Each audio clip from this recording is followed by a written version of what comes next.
If you understand this accounting rule, you'll understand 80% of business. It's the one formula every accountant knows.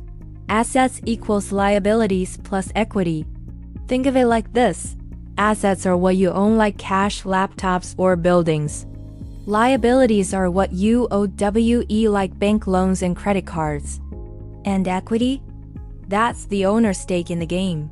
Let's look at a real-world example. You're starting a coffee shop.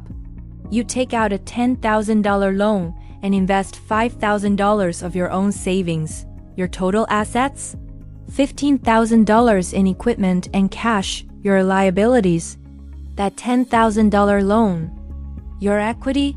Your $5,000 investment. See? It balances perfectly.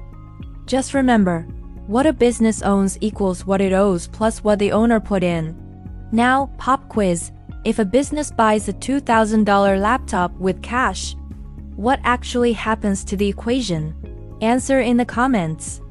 This video was creatively created by Creativo Solutions with the use of AI, and see you in the next video.